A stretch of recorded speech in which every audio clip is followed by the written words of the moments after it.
Greetings, Figments! This is Matt Harpatrick. Today's Wonders review is a movie that shows the art of animation is limitless thanks to imagination. And what does this library have to do with today's topic? Well, it turns out this is where imaginary friends usually hang out because people can neither see nor hear them.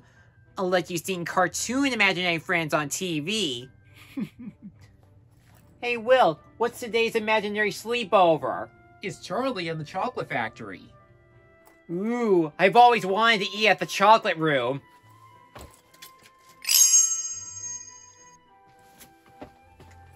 Give me your chocolate. No! Out! Out! Out! We are not doing that! Sorry about that, folks. But the movie for this review has nothing to do with chocolate at all. But it does have some pure imagination that you have to see it in order to believe it. Boy, 2024 has a thing for imaginary friends. There was the Ryan Reynolds comedy, that horror movie, even Inside Out 2 involving Imagination Land, Luffy, and Land Slashblade. Well, this time there is an anime movie that's all about imaginary friends, except in anime. The Imaginary serves as the third anime film made by Studio Panok. For those of you who don't know, Studio Panok is a Japanese animation studio founded by a man named Yoshiaki Nishimura. He was a former lead producer for one of the most best animation studios of all time, Studio Ghibli. His works can be found in Howl's Moving Castle, The Tale of Princess Kaguya, and When Marnie Was There. In fact, when Studio Panok was created, other Studio Ghibli members also helped with films like Mary and the Witch's Flower.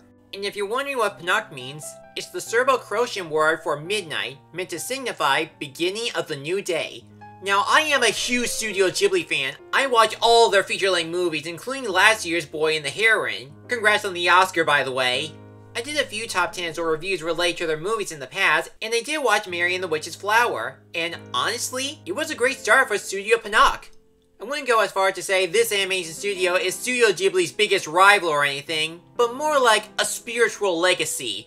Unlike films like Luck from Skydance Animation, where they try so desperately hard and fail to become the next Pixar, the Imaginary seems to capture that familiar Studio Ghibli spark, but still found its own identity instead of being a copycat. What do I mean by that? Well, let's talk about it, shall we? Welcome to another episode of The Wonder Reviews. It's time to go on an adventure inside another movie's mind. This is my review of The Imaginary. It's the story about an imaginary boy named Roger, who was created by a girl named Amanda. One day, they got followed by a shady and unnerving man named Mr. Bunting. As they try to run away from him, Amanda gets hit by a car and sent to the hospital, leaving Roger behind. He encounters a talking cat who sends him to a home for imaginaries where they can't disappear and be forgotten. But Roger still has that burning feeling that Amanda is still conscious, and he must find Amanda to wake her up before he disappears forever. On the surface, it seems like it follows the same structure as any Studio Ghibli movie regarding the fantasy elements, where the central character is a magical or out-of-this-world person similar to Kiki, Ponyo, or Porco Rosso. However, what separates this movie from a Studio Ghibli formula is the world-building and imagination. It started off as a wild fun adventure where Amanda takes Roger into her imagination, but after he meets Zinzan the cat, he is introduced to the other imaginaries and their roles in the real world. The film actually explains the purpose of these imaginary friends and why imagination is very important to not just them, but to reality as well. A good example is in the library, showing every book inside there contains a bunch of imagination, either fiction or non-fiction, shaping the world of what it is today. Not only that, but it primarily shows the life of an imaginary. Whether it be having the library as their home, exploring and helping other children's imaginations as their jobs, becoming a new imaginary friend for the kid, and how imagination is considered a life energy to them. But since Roger is new to this life without Amanda, he's trying to figure out his imaginary role he had with her and figure out why is he considered the answer, showing a special connection and the heart of the film between the two. There are a few plot holes I do have regarding the limits of imaginaries, like they can't open doors or windows. I get it, they're not entirely real and that would break the laws of physics, yet they don't have an ability where they can just walk through them or teleport wherever they like. Well, real imaginary friends can't actually do it. Huh? Even you can teleport, with fire! Go, go, go, go, go, go, go, go, go, go, go, go, go, go, go, go, go, go.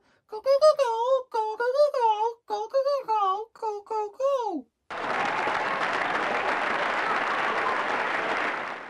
does she know about all this? She had her master's degree back in Imaginary School. Whoa, she's good. Whether they be real or imaginary, the characters did leave a huge impact. Each of them managed to explain the importance of imagination and why their roles in the movie are considered important. The main character, Roger, with a U, is Amanda's imaginary friend that enjoys playing with her on their adventures. However, he can be pretty lonely whenever Amanda goes to school and doesn't have time to play with her, fearing that he might disappear as soon as she grows older. Even after Amanda got run over and Roger gets imaginary jobs inside the library, he still believes that Amanda is still alive and he wants to see her. Despite that he may disappear, and if she does forget about him, all that matters to him is to make sure Amanda is okay. Speaking of his real friend, Amanda is Roger's creator who has a very active imagination. Although she doesn't appear a lot in this because of the car crash, she still plays an important role in the movie.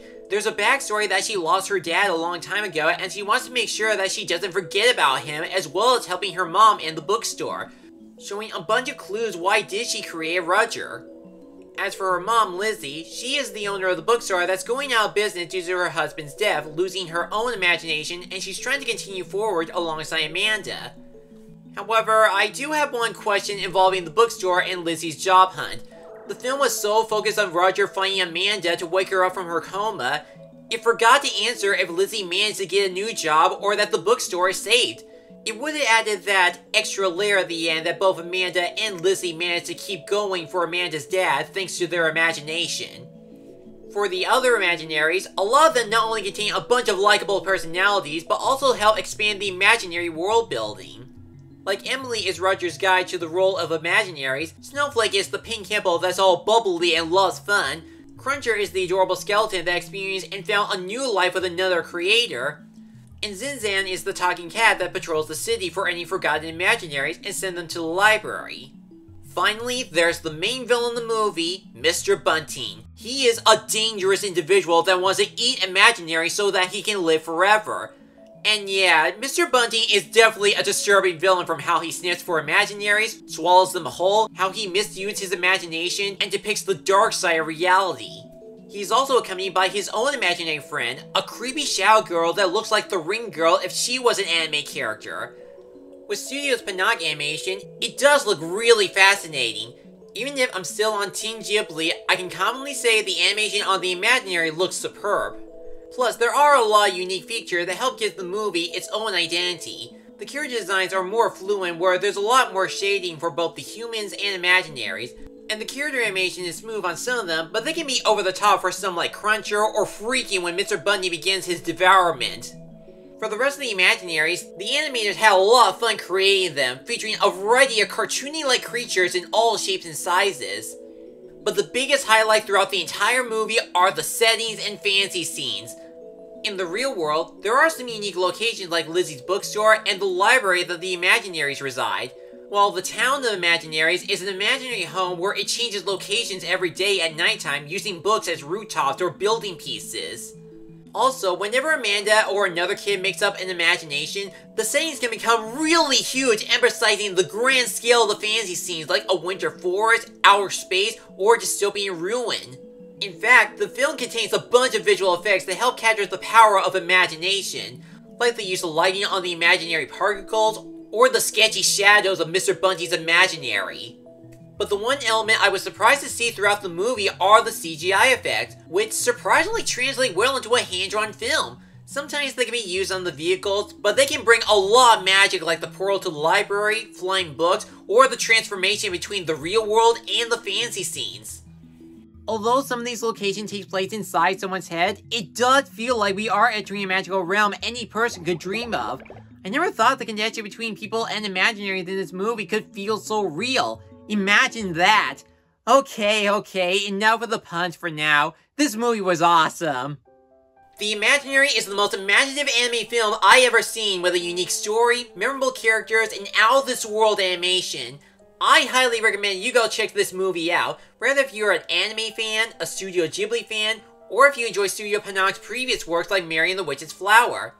It's likely that this will be remembered like the other anime films I mentioned, so I don't think this movie will ever disappear. Because just like Roger, it has fulfilled its purpose. I give the imaginary an A-, and that answer means it gets the Diploma of Destiny. I'm Mad Hatter Patrick. Now, if you'll excuse me, I'm going to play Roll the Blueberry. Oh! Very funny, Keith.